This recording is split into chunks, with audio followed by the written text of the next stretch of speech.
truth to triumph through us. Then though this world with devils filled should threaten to undo us, we will not fear, for God hath willed for His truth to triumph through us. Whoa, whoa, whoa,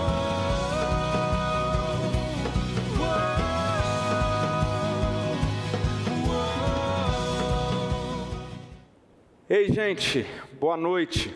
É uma alegria saber que você está aí, do outro lado da tela, e é muito bom a gente saber que Deus, por meio do seu Espírito, interage, independente da localização, independente do espaço físico, e isso enche o meu coração de expectativas por esse momento, onde juntos refletiremos sobre a palavra dele, sobre o que ele tem para a minha vida, para a sua vida, para a vida da nossa comunidade. Eu quero iniciar esse tempo orando mais uma vez, orando com você. Então, por favor, se você puder, feche aí os seus olhos, concentre-se nesse momento. Senhor, muito obrigado.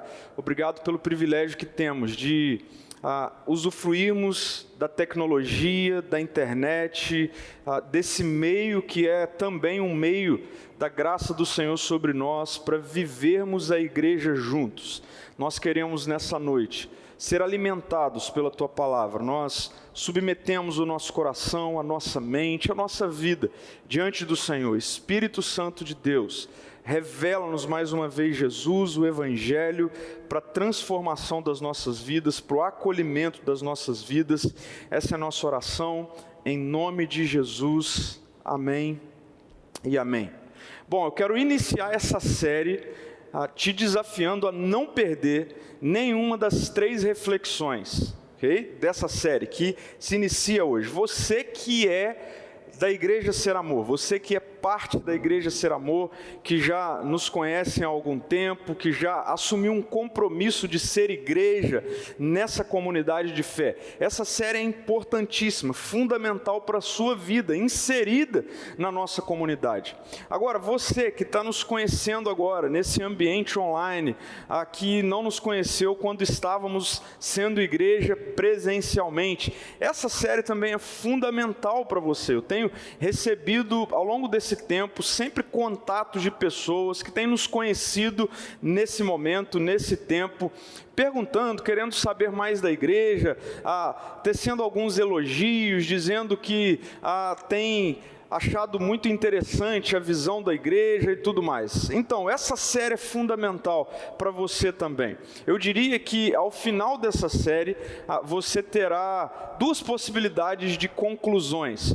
Uma possibilidade é você finalizar ou ao final da série dizer assim: eu odeio esse cara, eu não quero mais ouvir esse cara, eu não concordo com a visão dessa igreja, isso não é igreja. Ok, e a minha resposta para você é: eu vou continuar te amando, mesmo assim. Mas pode ser que ao final dessa série você diga assim: uau, era isso que Jesus estava falando ao meu coração já há um tempo, ou a minha história encontra ou converge com o que Jesus está fazendo nesse momento, nessa comunidade, enfim, e aí você pode então nos conhecer melhor a partir disso. Mas nós entendemos que é muito importante nós deixarmos de forma muito explícita, muito transparente, o que nós entendemos como igreja, o que nós queremos ser como igreja.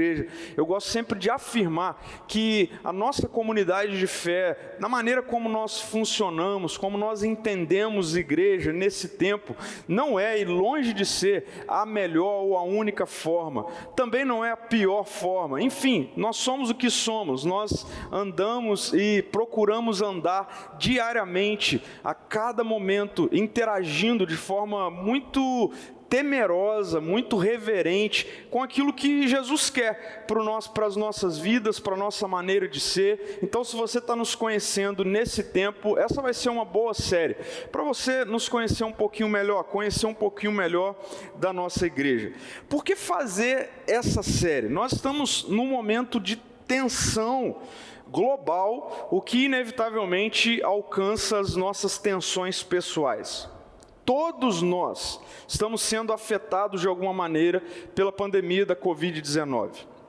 E por que não continuar falando sobre questões existenciais em meio a essa pandemia, a esse momento tão crítico da nossa vida enquanto humanidade? Por que não continuar falando sobre questões emocionais, enfatizando a nossa interação pessoal com esse momento? Eu diria que essa é uma possibilidade, essa seria uma possibilidade. Mas com base em todas as séries que nós fizemos, desde que entramos nesse momento, eu reafirmo que é importantíssimo nós tratarmos do coração, de como o Evangelho nos acolhe, nos anima, nos transforma, nos dá esperança para lidarmos com esse momento, mas eu entendo que nós precisamos expandir o nosso campo de visão acerca da nossa história. Eu diria mais, acerca da verdadeira história, que aponta para um Deus que está redimindo a criação, um Deus que está engajado missionalmente. E nesse processo de redenção, ou nesse processo redentivo, existe um momento histórico onde isso acontece através da igreja, onde essa extensão de redenção vinda de Deus para com a criação, para com a humanidade, passa diretamente pela igreja. Mas essa igreja também sofre e vem sofrendo os impactos do tempo, inevitavelmente, os impactos da história. Então, será que, nesse momento tão conturbado da nossa história pessoal, em ocasião dessa pandemia, não seria uma oportunidade para nós refletirmos sobre a igreja, a história maior do que a nossa própria história? Eu acredito que sim. Eu acredito que sim, por isso dessa série. Já há um movimento de retorno a encontros presenciais, e eu quero afirmar algo, eu não vejo a hora disso acontecer. É sério, eu já falei isso uma vez, tenho falado isso nas minhas conversas ao longo da semana. É sempre, de verdade, uma crise que eu tenho que lidar quando eu sei que eu vou fazer isso que eu estou fazendo agora. Pregar e o que está diante de mim é uma câmera e não pessoas, eu não estou vendo as pessoas. Então sim, eu não vejo a hora de podemos voltar para o encontro presencial, onde há essa interação de olho no olho, de emoções, de reações. Eu quero muito isso, eu estou com muita saudade disso, eu não vejo a hora disso acontecer. Eu oro por isso todos os dias, mais de uma vez por dia. Tenha certeza disso, mas eu sinceramente, eu não quero ser simplista na nossa reflexão como igreja nesse momento. Eu não quero simplesmente achar que nós ficamos aí mais de 100 dias, tantos meses, acontecendo de uma forma diferente, que estávamos acostumados há séculos de acontecer, e só retornarmos, como se nada estivesse acontecendo. Não é isso que eu quero, não é isso que eu acredito ser a vontade de Jesus para a sua igreja, para a nossa comunidade. E de onde isso encontra a convergência com o tema da nossa série? Eu fiquei pensando muito na dinâmica de atualização dos aplicativos, que nós utilizamos nos nossos celulares, smartphones. Nós vivemos na era dos aplicativos e de tempo em tempo, quem administra o funcionamento, a dinâmica desses aplicativos lança uma atualização. Então, por exemplo, o Instagram, o WhatsApp e outros aplicativos, de tempo em tempo nós precisamos atualizá-los. A questão é, para que serve a atualização? Para que serve a atualização? A atualização não serve ou não é para mudar a essência, mas é para potencializar a essência.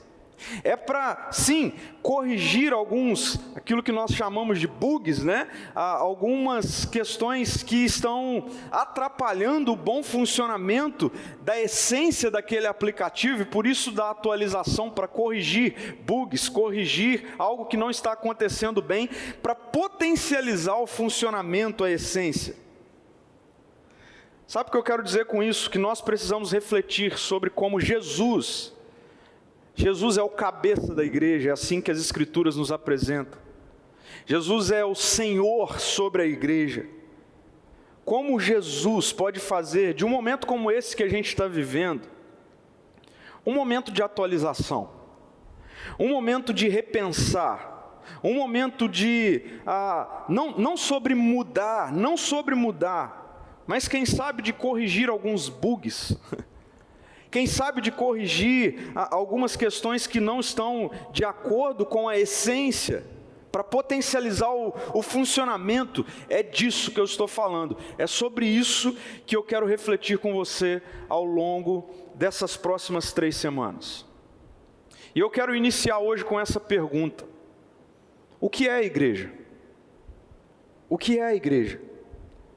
Eu creio que nós precisamos começar por aqui, respondendo essa simples pergunta: o que é a igreja? E de verdade, se eu desse a você 1 minuto para você me responder essa pergunta, qual seria a sua resposta? 1 minuto, o que é a igreja? Qual seria a sua resposta? Eu lancei o desafio ao longo dessa semana, tanto no Instagram da nossa igreja, quanto também no meu Instagram pessoal, e eu obtive ali algumas respostas. Foi muito interessante perceber o senso comum acerca dessa questão. O que é a igreja? O que é a igreja? É importante nós refletirmos sobre isso, sim, porque eu temo que a centralidade do que é a igreja pode se perder ou ser confundida com realidades que até fazem parte da dinâmica da igreja, mas que não a definem enquanto essência, enquanto centralidade, de acordo com aquilo que a Bíblia traz sobre o que é a igreja. Eu quero dar 3 exemplos disso que eu estou falando. Por exemplo, há quem defina a igreja como um ajuntamento da religião cristã num templo. Uma reunião, um ajuntamento dos da religião cristã num templo. Há quem defina a igreja dessa forma. Ou ainda, há quem defina a igreja como uma organização que promove programações religiosas da religião cristã. Há quem defina a igreja assim. Ou ainda há quem defina a igreja como uma possibilidade de satisfazer os desejos religiosos do ser humano. Uma possibilidade de satisfazer os desejos religiosos do ser humano. E eu trouxe aqui 3 exemplos de definições de igreja que eu tirei desse senso comum a partir das respostas que eu obtive lá no Instagram quando eu lancei essa questão: o que é a igreja? O que é a igreja? A igreja é um ajuntamento daqueles que são da religião cristã num lugar, num templo, numa sala. A igreja é uma organização que promove programações religiosas. A igreja é uma possibilidade de satisfazer os desejos religiosos do ser humano. Sabe, ao longo da história nós temos convivido com muitas caricaturas do que é a igreja, mas que por vezes, eu diria por muitas vezes, tem se revelado uma péssima caricatura daquilo que é a igreja essencial, daquilo que é a igreja de Jesus. A igreja de Jesus não é absolutamente nada disso. A igreja de Jesus não é um ajuntamento dos da religião cristã numa sala. A igreja de Jesus não é uma organização que promove programações religiosas. A igreja de Jesus não é uma possibilidade, dentre tantas outras, de satisfazer os desejos religiosos do ser humano. A igreja de Jesus não é isso. Não é isso. A igreja, em caixa alta, A igreja como sendo a única realidade que Jesus disse que estaria inserida nesse momento cronológico, no Cronos, nesse tempo, mas que vai adentrar a eternidade. A única realidade que Jesus diz que seria essa realidade, tanto cronológica quanto eterna. Não. Essa igreja de Jesus não é essa caricatura que muitas vezes nós criamos e que não tem absolutamente nada a ver com a igreja de Jesus. A pergunta é: o que é a igreja? O que é a igreja de Jesus? Eu quero ler com vocês um trecho do livro de Atos. Atos é o primeiro livro após os 4 evangelhos. Atos foi escrito por um escritor de um dos evangelhos. Atos foi escrito por Lucas, o mesmo que escreveu o evangelho de Lucas. E Lucas é o único autor dos evangelhos a dar continuidade à história depois da morte e da ressurreição de Jesus. Lucas é o único que faz isso. Por isso o livro de Atos é, na verdade, por que não dizer, o segundo volume do evangelho de Lucas, contando agora a história acerca da vinda do reino de Deus durante 3 décadas após a ressurreição de Jesus. Ele continua a história. E por isso Atos nos mostra de uma forma muito clara, muito nítida, um bom retrato dessa igreja de Jesus que nasce a partir de Jesus. Dessa igreja que vai nascer a partir da vinda do Messias, da vinda de Jesus, aquele que viveu, aquele que morreu numa cruz, ressuscitou e voltou ao Pai. Atos vai narrar para a gente essa igreja iniciando o seu movimento, acompanhando o cumprimento da profecia do derramamento do Espírito Santo de Deus. Eu quero ler com você um trecho desse livro, do livro de Atos, mas antes de chegar onde eu quero ler, eu quero dar uma espécie de roteiro do que vem acontecendo até chegar ao momento de onde eu quero ler e trazer algumas aplicações acerca do que é a igreja. O livro de Atos, no capítulo 1, nos apresenta um momento de Jesus após a ressurreição com os seus discípulos. Jesus, ele após a ressurreição fica ainda um tempo se encontrando com os discípulos, até ser elevado aos céus. E Atos 1 narra um desses momentos, desse encontro. E nesse encontro narrado em Atos 1, nós encontramos Jesus falando acerca do reino de Deus. E nesse contexto de Jesus falando acerca do reino de Deus, aquelas pessoas, aqueles discípulos levantam uma questão para Jesus. Então, Senhor, é agora que o reino está sendo plenamente restaurado, é agora que o Senhor está trazendo então o reino de forma absoluta, colocando por terra qualquer outra esfera de resistência a esse reino. E Jesus dá uma resposta interessante a isso, porque Jesus diz assim: não cabe a vocês saberem o dia e nem a hora onde isso aí vai acontecer. Não é agora, vocês não precisam se preocupar com isso, mas ao invés disso, Jesus diz: vocês vão esperar até que o cumprimento da profecia do derramamento do Espírito venha sobre vocês, e vocês devem então ser, a partir disso, minhas testemunhas em Jerusalém, Judéia, Samaria e até os confins da terra. E nesse momento o texto vai dizer que Jesus é elevado aos céus na presença dos discípulos. Esses discípulos voltam, após esse acontecimento, para Jerusalém, onde eles se encontram com outros discípulos. E aí, em Atos, no capítulo 1 ainda, versículo 15, nós encontramos a menção de que, na ocasião desse encontro, cerca de 120 discípulos estavam reunidos, 120 pessoas, seguidoras de Jesus. E aí a gente vai encontrar um momento de tensão, onde os apóstolos precisavam resolver uma questão, e eles fazem isso, e é assim que nós temos o desfecho do capítulo 1.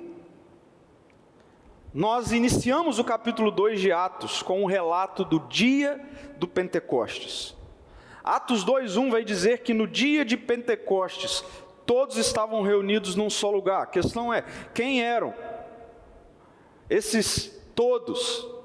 Quantas são essas pessoas? O texto não mostra claramente para a gente, mas a gente pode considerar Atos 1:15, que diz que os discípulos se encontram com outros discípulos e ali estavam cerca de 120 pessoas.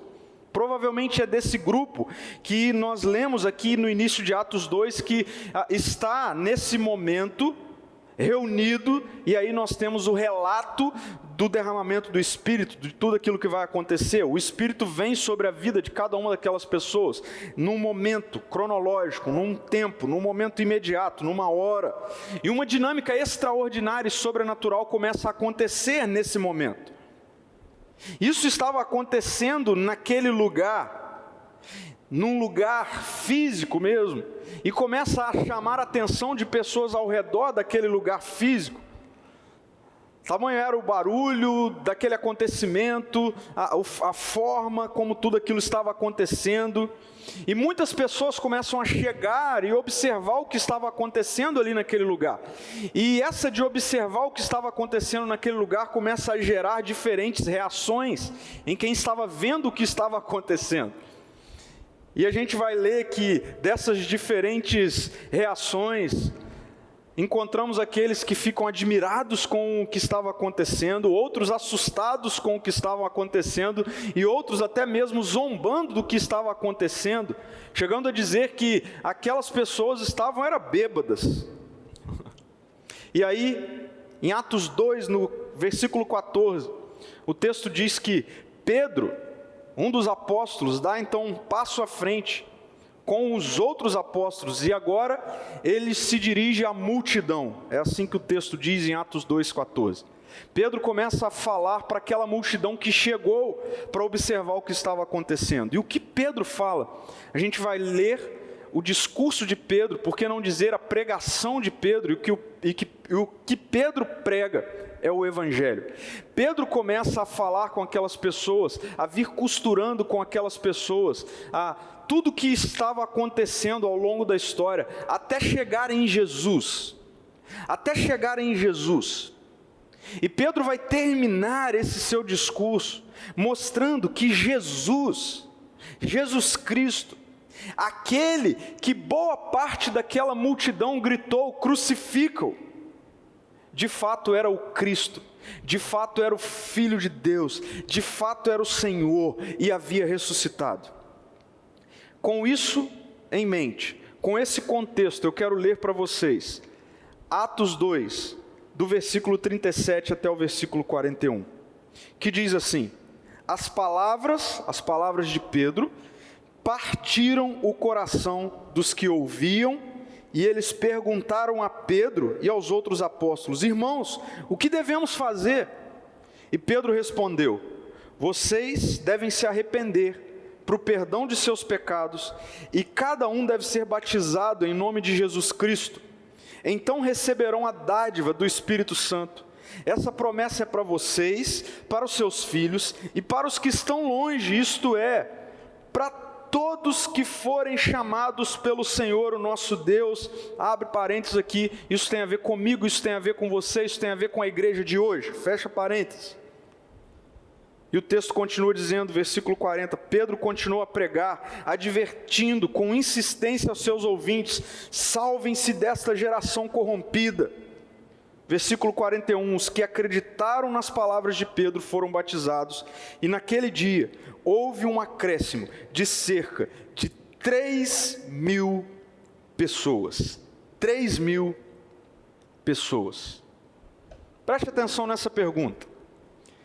Qual é a primeira obra do Espírito Santo na narrativa bíblica? A primeira obra do Espírito.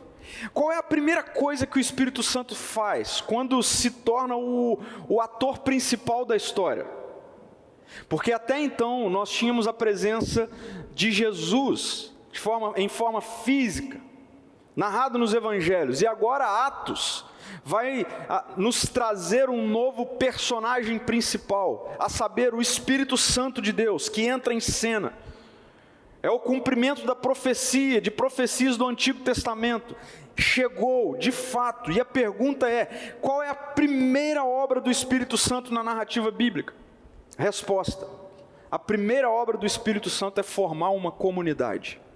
A primeira coisa que o Espírito Santo faz é formar uma comunidade. Como nós vimos, daqueles cerca de 120 pessoas, agora nós temos mais de 3.000 pessoas, diante dessa apresentação do Evangelho, a partir do derramamento do Espírito, sobre a vida daquelas pessoas, e que agora estavam diante dessa mensagem, que as coloca em posição de serem batizadas, receberem a dádiva do Espírito. E o texto termina dizendo que naquele dia houve um acréscimo de cerca de 3.000 pessoas, ou seja, a primeira coisa que o Espírito Santo faz é construir uma comunidade. A primeira coisa é formar uma comunidade. E entender isso nos conduz para essa pergunta em questão da reflexão dessa noite: o que é a igreja? O que é a igreja? A igreja é a comunhão dos alcançados pelo Espírito Santo. O que é a igreja? A comunhão dos alcançados pelo Espírito Santo. E eu quero destrinchar isso trazendo 3 princípios dessa comunidade, dessa comunhão dos alcançados pelo Espírito, que vai fundamentar o que é a igreja. Algo importantíssimo para os nossos dias, para nós repensarmos, refletirmos. O que é a igreja? É a comunhão dos alcançados pelo Espírito. E existem 3 princípios, pelo menos nesse texto, que vai fundamentar isso. Primeiro princípio: a igreja não é para conquistadores, a igreja é para conquistados. Primeiro princípio: a igreja não é para conquistadores, a igreja é para conquistados. Pedro prega o Evangelho, mostra para aquelas pessoas que eles crucificaram Jesus, e Jesus era de fato quem ele disse o tempo todo que era. E Jesus comprovadamente mostra isso com a sua ressurreição. E com o derramamento do Espírito, isso mostra que de fato ele era o Messias que veio cumprir as profecias do Antigo Testamento.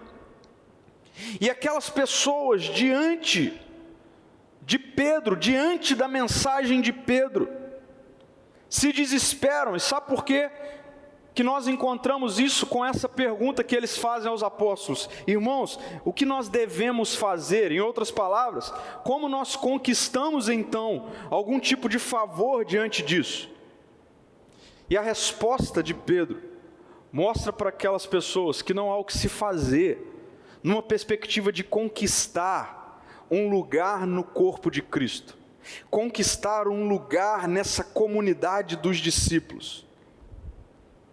Deixa eu fazer uma pergunta para você: qual é o pré-requisito para ser parte da igreja? Qual é o pré-requisito para ser parte da igreja de Jesus? Aí talvez você pense assim: é fazer tal curso, é fazer isso ou aquilo, é fazer essa ou aquela campanha, é participar disso ou daquilo. Não. Eu vou repetir a pergunta: qual é o pré-requisito para ser parte da igreja de Jesus? Sabe qual é o pré-requisito para ser parte da igreja de Jesus?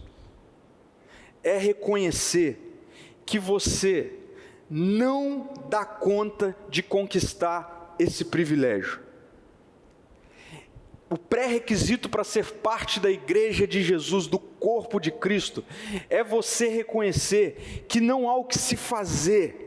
É você reconhecer que não tem a ver com o seu dinheiro, é você reconhecer que não tem a ver com o seu currículo, é você reconhecer que não tem a ver com o seu status, com os seus títulos, com o seu esforço.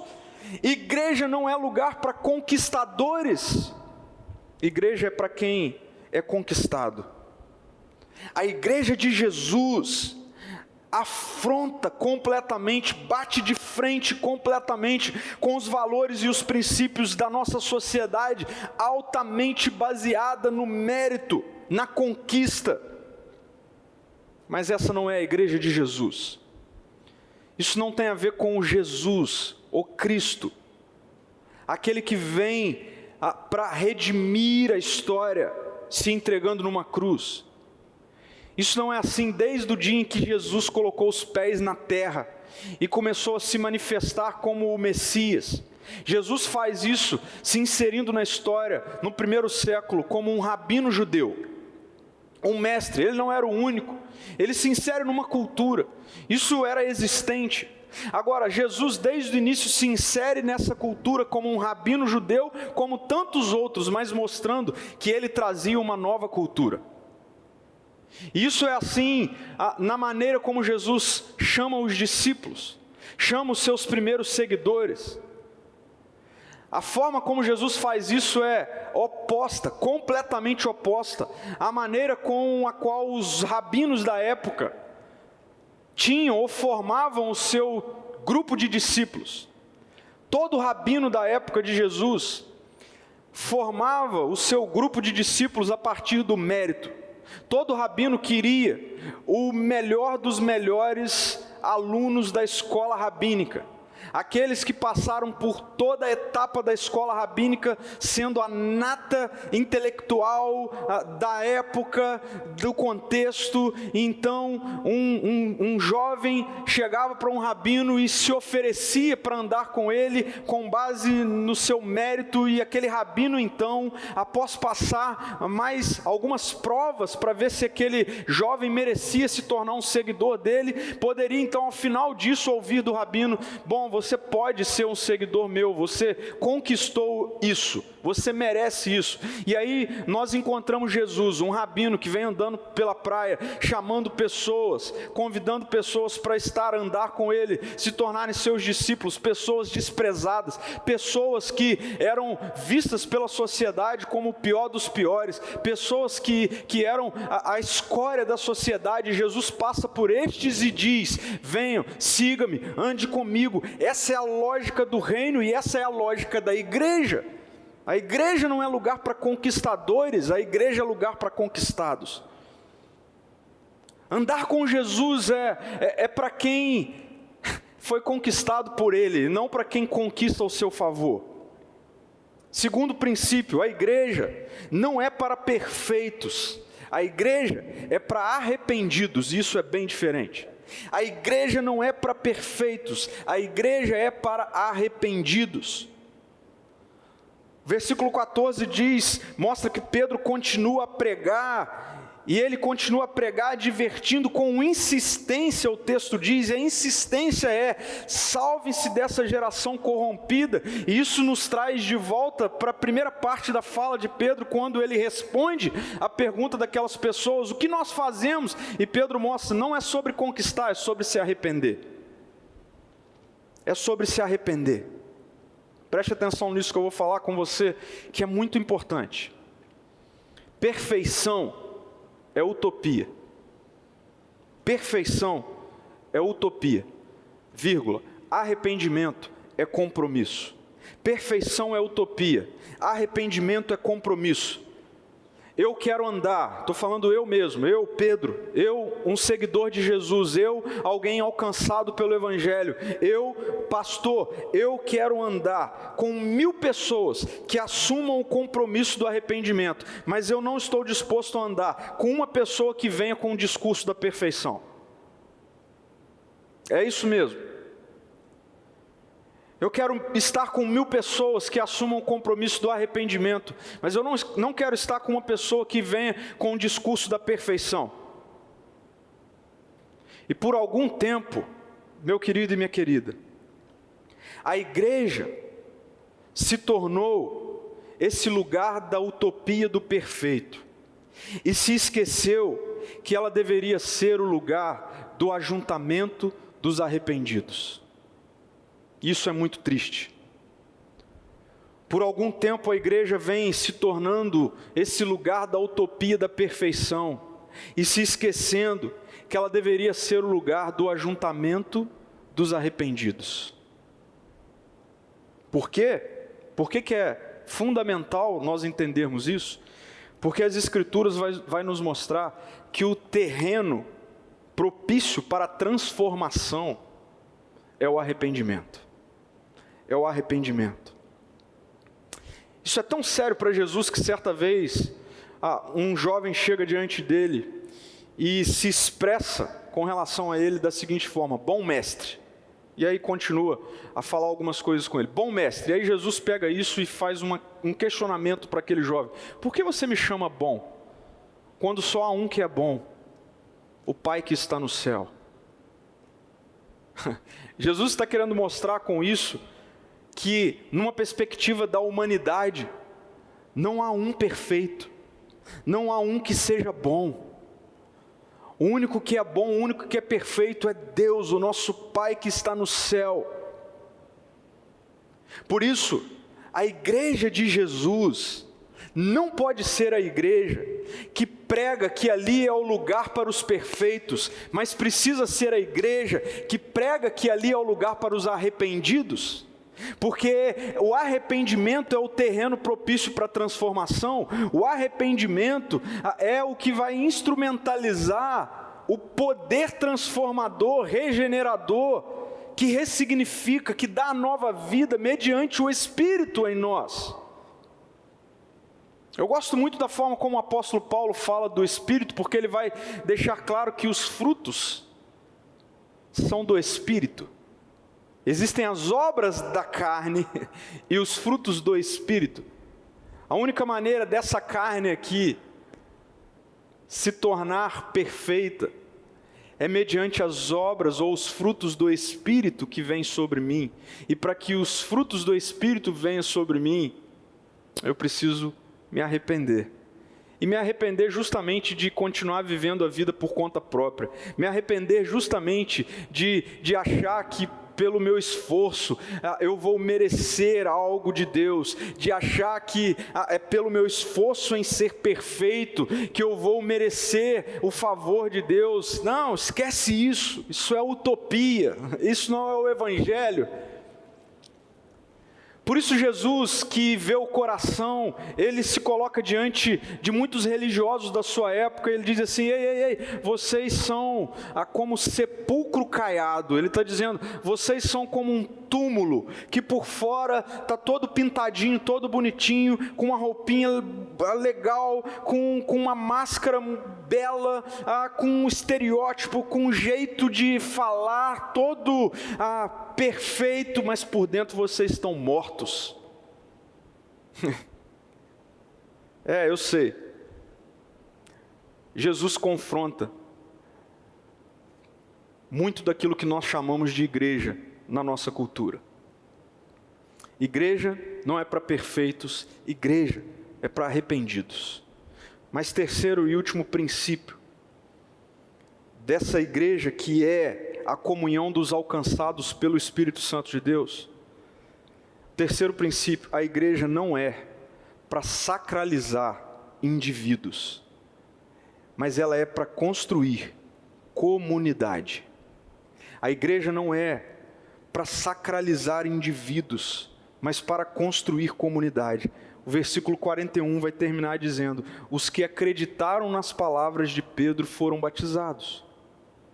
E naquele dia houve um acréscimo de cerca de 3.000 pessoas na igreja. Preste atenção nisso que eu vou falar. O Evangelho alcança a minha e a sua singularidade, mas logo nos transporta para a pluralidade. Pegou? Sim, Deus é um Deus que relaciona pessoalmente. Deus encontra a minha singularidade. Quem é o Pedro?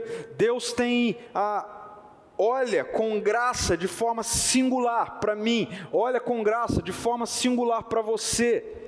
Mas quando o Evangelho nos alcança, quando o Evangelho alcança a minha singularidade, a sua singularidade, ele logo nos conduz para a pluralidade. Com isso, com essa afirmação, eu quero dizer para você que eu não sou a igreja de Jesus. Mas eu também quero dizer para você que você não é a igreja de Jesus.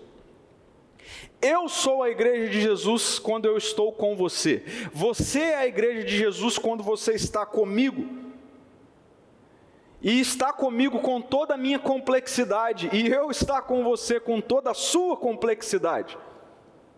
Pluralidade. Jesus nos alcança de forma singular, mas nos transporta para a pluralidade. Porque o Evangelho alcança sim a minha história, história com I minúsculo, ou com H minúsculo, história minha, pessoal, mas ele me transporta para uma história com H maiúsculo, uma história maior, a grande história do compromisso de Deus redimir e restaurar a criação, o que inclui a humanidade. Bom, eu falei para você assistir as 3 mensagens, mas deixa eu voltar aqui com essa fala, porque assim, eu não quero que você continue assistindo essa série, se o seu objetivo, com relação a alguém que quer uma igreja, ou está procurando uma igreja, se o seu objetivo é encontrar um lugar perfeito, e um lugar perfeito que existe para te satisfazer, que existe para te sacralizar, eu quero dizer, pode parar de assistir essa série, e eu quero dizer, a Ser Amor não é um lugar para você. Você vai me odiar, porque o meu compromisso é com o corpo de Cristo, é com o movimento comunitário que Jesus faz com relação à igreja. Nós nos relacionamos de maneira pessoal, singular, apaixonada, amamos uns aos outros, mas meu querido e minha querida, com muito amor que eu preciso falar isso com você, o meu compromisso é com o corpo de Cristo, com a comunidade, não é com sacralizar indivíduos. E sabe por quê? Sabe por que muitas igrejas ao longo da história deixam de ser igrejas de Jesus e de coparticipar com Ele de forma efetiva no que Ele está fazendo na história?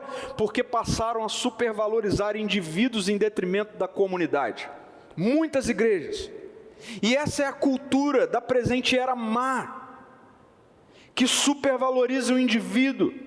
Supervaloriza o indivíduo a partir daquilo que ele é, faz e tem, e coloca esse indivíduo em posição de superioridade diante da comunidade, diante da sociedade. Mas essa não é a cultura do reino de Deus, consequentemente essa não pode ser a cultura da igreja. Por isso, se existe igreja com I minúsculo, que convive com isso como se isso fosse normal, natural, eu preciso afirmar com base nas escrituras, de que há muito tempo essa igreja com I minúsculo deixou de ser parte da igreja em caixa alta de Jesus. Mas muitas igrejas assimilam essa característica, e aí, de forma prática, sabe como isso se desdobra? Os movimentos da igreja, as decisões da igreja, até mesmo aquilo que o pastor vai pregar, aquilo que ele vai ensinar, tem a ver com satisfazer esse ou aquele indivíduo, essa ou aquela família, mas meu amigo e minha amiga, essa não é a cultura do reino de Deus, consequentemente, essa não pode ser a cultura da igreja de Jesus. Tá bom por hoje. Eu quero concluir falando que quando nós falamos de atualizar a igreja, não é sobre trazer algo novo para ela. Talvez você tenha começado a assistir a reflexão de hoje pensando assim, eu quero ver o que esse cara vai falar e trazer de novo. Mas não é sobre trazer algo novo, mas quem sabe, não é sobre corrigir alguns bugs que ao longo da história começaram a inserir na dinâmica da igreja, ou que nós inserimos na dinâmica da igreja, fazendo com que o seu desempenho não esteja fluindo na rotação que Jesus tem para a igreja que é dele. E esse é um bug que precisa ser corrigido. O entendimento claro do que é ser igreja. Está aí um bug que precisa ser corrigido. Com certeza. E como nós vimos hoje, a igreja é a comunhão dos alcançados pelo Espírito Santo de Deus. A igreja é a comunhão dos alcançados pelo poder acolhedor do Espírito Santo de Deus. A igreja não é para conquistadores. A igreja é para os conquistados. A igreja não é para pessoas perfeitas. A igreja é para os arrependidos, aqueles que se arrependem de viverem suas vidas como se fossem deuses sobre si, e que agora, compreendendo e se rendendo à boa notícia de um Deus que os ama, que os quer bem, que os quer dar vida e vida em abundância, se arrependem de continuar vivendo a vida por conta própria e agora, imperfeitos como estão, se arrependem e se colocam diante de um Deus que é perfeito, e com o seu poder regenerador, nos aperfeiçoa. A igreja não é um lugar para sacralizar indivíduos, mas é para construir comunidade. O compromisso de Jesus é com um povo, é com uma comunidade. Diante disso, eu queria trazer uma reflexão para você, e a reflexão, na verdade, é um desafio. Meu desafio para você nessa noite é: avalie o seu entendimento sobre a igreja de Jesus. Avalie o seu entendimento, diante de tudo que nós colocamos, diante de tudo que nós refletimos juntos aqui, nessa noite. Avalie o seu entendimento sobre a igreja de Jesus. E o que eu faço diante de uma avaliação? Tome decisões. Diante dessa reflexão, a minha decisão é: Senhor, eu quero ser parte da sua igreja. Senhor, eu reconheço que eu não tenho nada para te oferecer, mas eu acolho aquilo que o Senhor fez por mim, e Senhor, eu sou grato porque eu fui conquistado pelo seu amor, pelo seu poder. A minha postura diante dessa reflexão, da reflexão dessa noite, desse entendimento acerca do que é a igreja é: Senhor, eu não sou perfeito, e Senhor, eu não quero lidar com as pessoas ao meu redor, querendo que elas sejam aquilo que eu não sou. Mas antes, Senhor, eu quero olhar para essas pessoas como o Senhor olha para mim, com compaixão, com graça. Senhor, e diante disso eu quero me arrepender sempre que eu viro o meu coração, a minha mente, para lados opostos, que não tem a ver com o que o Senhor quer para mim. Senhor, eu quero me arrepender sempre que eu quero tomar de volta o controle da minha vida. E Senhor, eu quero sempre me humilhar, me render diante do Senhor em arrependimento. E Senhor, eu não quero que a igreja exista por causa de mim, ou para mim. Senhor, eu quero ser parte de uma comunidade. Eu quero ser parte de toda essa complexidade que é a pluralidade. Mas eu quero isso porque, meu querido e minha querida, é aí que está a beleza do Evangelho. E como Jesus nos transforma quando estamos em comunidade. Eu oro para que essa seja a sua decisão. Reconhecer que você foi conquistado, porque você não pode conquistar nada. Você não pode conquistar um lugar na igreja de Jesus. Eu quero muito que você se arrependa e entenda que não é sobre ser perfeito, mas é sobre ser arrependido. Eu quero muito que a sua decisão seja: Senhor, eu não quero ser igreja para que a igreja exista para mim, mas eu quero ser igreja para que a minha pequena história faça parte de uma grande história, de uma história plural, de um Deus que está alcançando e redimindo a sua criação. Feche seus olhos, vamos orar. Senhor, muito obrigado, porque o Senhor é o cabeça da igreja. Muito obrigado, Jesus, por isso. Muito obrigado porque a cabeça da igreja não sou eu, não é o pastor, não é nenhum líder. O cabeça da igreja não é nenhuma denominação. O cabeça da igreja não é nenhuma placa de igreja. Obrigado, Senhor, porque o cabeça da igreja é o Senhor. E o Senhor é por direito. O Senhor é porque o Senhor deu a sua vida em favor da igreja. E Deus, como uma partícula dessa igreja em caixa alta do Senhor no mundo, uma partícula, uma pequena partícula que tem a ver com a gente aqui, a igreja ser amor. Senhor, obrigado, porque pequenininhos, nós somos acolhidos pelo Senhor como sua noiva também, alvo do seu amor. E Deus, nós queremos ser igreja assim, nós queremos ser essa igreja, a comunhão dos alcançados pelo poder do Espírito Santo. Nós queremos ser essa igreja, Jesus. Nós queremos ser essa igreja que se desdobra assim, aonde não há espaço para conquistadores, mas há espaço para conquistados. Essa igreja que existe assim, não há espaço para a utopia da perfeição, mas há espaço para arrependidos que diante de um Deus tão grande e poderoso são aperfeiçoados. Nós queremos ser igreja assim, Jesus, essa igreja aonde, Deus, não existe espaço para o indivíduo, existe espaço para a singularidade, mas que tem compromisso com a pluralidade.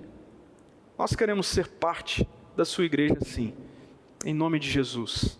Amém, amém, amém. Queridos, que a graça do nosso Senhor Jesus, o cabeça da igreja, que o amor de Deus, o nosso bom Pai, a comunhão e a consolação do Espírito Santo de Deus, o Espírito que nos alcança, repouse sobre a sua casa, sobre a sua vida, sobre a sua semana, trazendo consciência dessa história maior sobre você, até que Cristo volte, e esse projeto igreja, nesse tempo no Cronos, adentre a eternidade, a igreja de Jesus. Amém, amém e amém. Tenha uma boa semana. Eu quero saber que você vai estar aí também na próxima semana. Essa é a minha oração. Não desista agora não. Continue. Que Deus abençoe a sua vida.